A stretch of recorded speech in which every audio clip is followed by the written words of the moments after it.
Well, the farmer's market's open. I'm on my way to get my books. Like I always say, lots of good stuff here.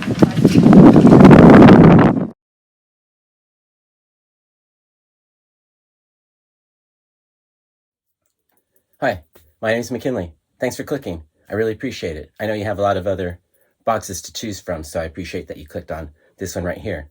Today we're going to talk about the best cover of the week and the 3 best reads of the week. But before that, let's show you what's on the plates, because you got to know what we're working with here. So this is the haul, but like I've said before about big stacks don't necessarily mean all books. So let's take out the duplicates. Got 2 copies of 0 Point, 2 copies of Red Room. So this is the stack, what it looks like without the duplicates. And what do we get? We got Wonder Girl, issue 1, Radiant Black, issue 4, I think. The Many Deaths of Layla Starr, issue number 2. Nightwing, issue 80. Phantom on the Scan by Cullen Bunn, right? Yeah, Cullen Bunn. Issue 2. Catwoman, issue, 31. Written by Rom V. I forget what this is. Legends of the Dark Knight? Yeah, Legends of the Dark Knight, number 1. And we also got Strange Attractors. I don't know if this came out this week or it was supposed to come out last week and was late and they just didn't get it, but I finally got it. As it turns out, this book was originally published in 1993, so it's a reprint, and it's actually a really good story, but we're not going to include that in this stack because it's technically not a new book. Also picked up Teenage Mutant Ninja Turtles, Best of Splinter, and same thing. This is not a new book. It's old stories, so we're not going to include this in the stack of new books. But I also picked up the one everybody else picked up. I know you picked up a copy. They sold 50,000 copies, so I guarantee pretty much everybody that's watching this video picked this up as well. Red Room. I don't need to talk anymore about that because you already know all about it. And then another one you know all about, the Batman Fortnite 0 Point, issue number 3, with Snake Eyes. I was never allowed to have G.I. Joe as a kid, so Snake Eyes doesn't really mean that much to me. I think G.I. Joe is really cool, and I have G.I. Joe envy, but there's not a lot of emotional attachment for me. So in any case, that being said, that's the haul. So after we take out the duplicates and the old issues, we still have a pretty nice stack of comic books. There's 9 new comics for this week, the week of May 19th. So let's talk about my favorite cover of the week. I really like this cover by David Marquez and Alejandro Sanchez for Legends of the Dark Knight. Thought it was pretty cool. The story's pretty good too. It's not like earth-shaking new Batman, but I like Batman and it's a good story, so I'll be reading that. I really like this Wonder Girl cover, only 2 things that bug me about it that could have made this cover better. The sword could have been, I feel, placed in a better position, more action, maybe like pointing towards you somehow. And also, she's just way too red. Look how red she is. I mean, it's ridiculous. She's almost as red as Devil Dinosaur. Look at that. Look, she's... Yada Floor has almost the same skin tone as Devil Dinosaur. Too red. I mean, she needs to be more brown than red. I like this cover a lot, and I'm just going to say I love the artwork in this. Joelle Jones has done an exceptional job writing and drawing this Wonder Girl issue 1. It's a beautiful, wonderful comic book. I want to share a couple of pages with you. This spread right here is just so darn cool. And then it's followed immediately, next page, by this spread right here. I mean, are you kidding me? Come on, man. That is just I'm stealing that from ESPN. Come on, man. That is just some darn great artwork. Joelle Jones wrote a great story, and I really liked this book a lot, except Yada Flora is just way too red. I mean, she looks like Devil Dinosaur. So forget about that. Let's talk about my favorite cover of the week, which is going to surprise some people, I think, and maybe you might disagree, but I really liked this cover for Nightwing number 80.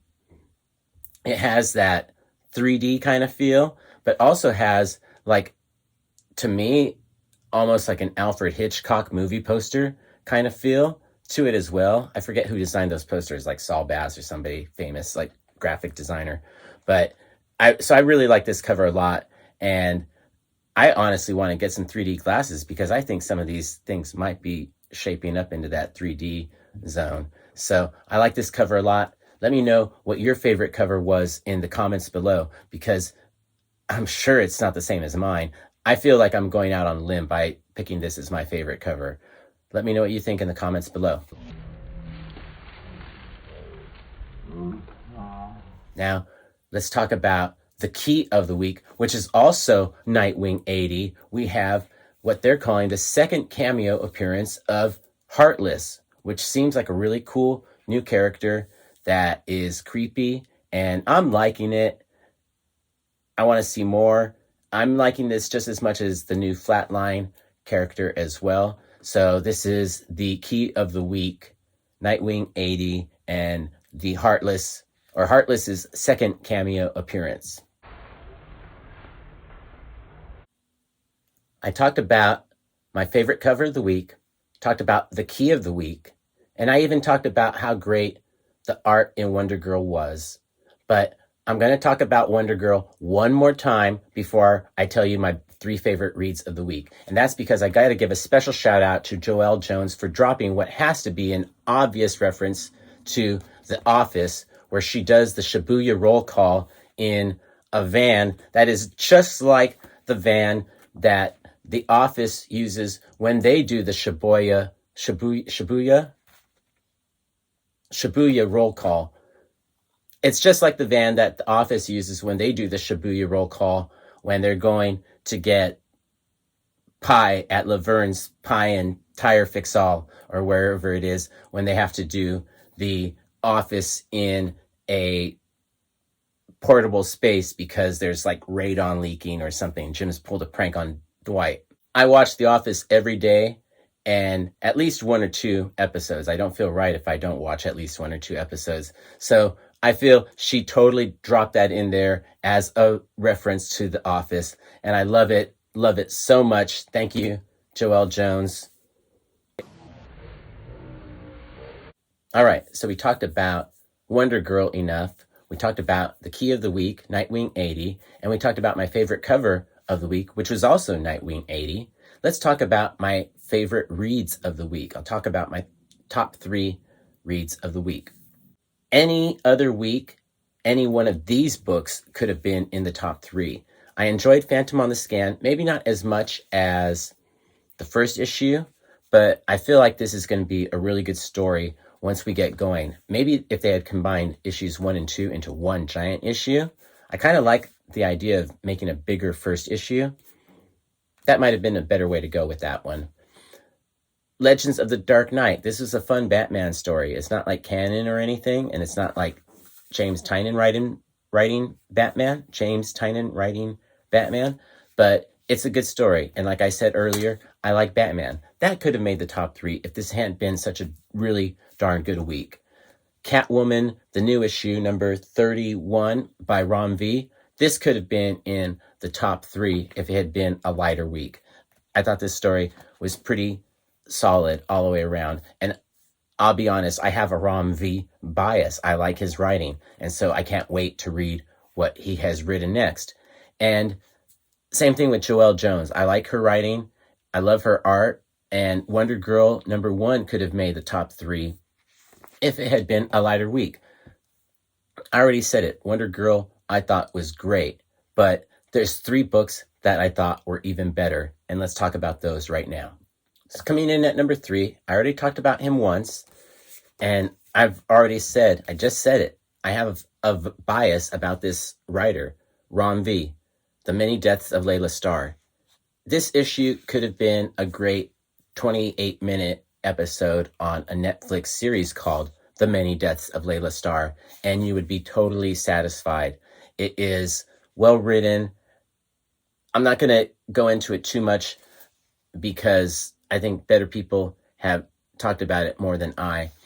It involves a lot of things I don't know about in regards to like Indian mythology or gods and stuff.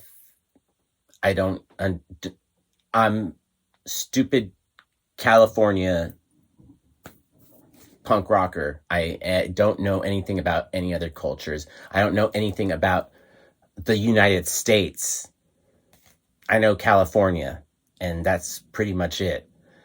So forgive me for not like being able to talk about a lot of the things that are covered in this book, but it's really good, and I feel like I'm on vacation when I read it.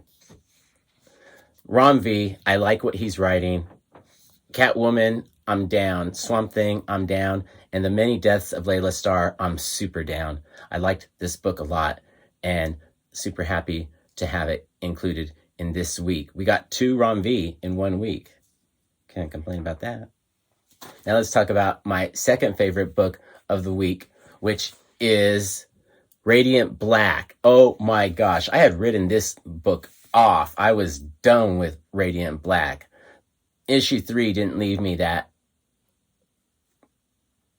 hyped, and I was reading issue 4 with reluctance. I didn't think I was going to like it at all, and I didn't think I was going to like it top 3 like it, but it's top 2. This book had a great twist at the end that made you go, what? And I loved it a lot. Kyle Higgins, great job in writing.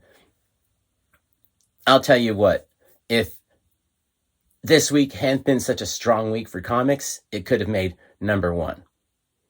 So what is number 1? You should already know, because everybody else has already bought it and read it. Red Room, number 1. Oh my gosh, this is such a deep dive. First off, artwork. The dude has artwork. Every one of these, there's this all done by hand. So the amount of work that he's put into each one of these pages is, I'd say, like 2 to 3 times the amount of work that goes into a typical comic, because he's just laying down so much darn ink. There's so much detail. And just forget about how much ink he's laying down. He's laying down cultural references all over the place. You look at the walls and he's got G.G. Allen, Bikini Kill on the walls of people, meaning he's got references deep. We've got one of the people that are on the Red Room is Gator Rogowski. That's not a wrestler. That's Mark Rogowski. Gator. He was one of the best skateboarders in the world, and he murdered a woman in a very brutal way that would be very befitting of Red Room and not cool to talk about. But, and we abandoned Gator now. I used to I had a ton of Gator boards. Not a ton. I had 3 or 4 vintage Gator boards, but I sold them because I didn't want to be associated with that as a person. But best design, graphic design, love Mark Gator Rogowski. If you don't know who he is, check out, I know you can find it on YouTube, Stoked, the Gator story, or the Mark Gator Rogowski story. In any case, there's so much attention to detail that Ed Piskor has put into this book. It's really rad. I love this page right here where the characters are in an elevator. And then you see this little, it's like Sergio Aragonis in Mad, where it's like this little detail along the sides, and it's the elevator, and they're getting like, come on, there is so much attention. Look at this click.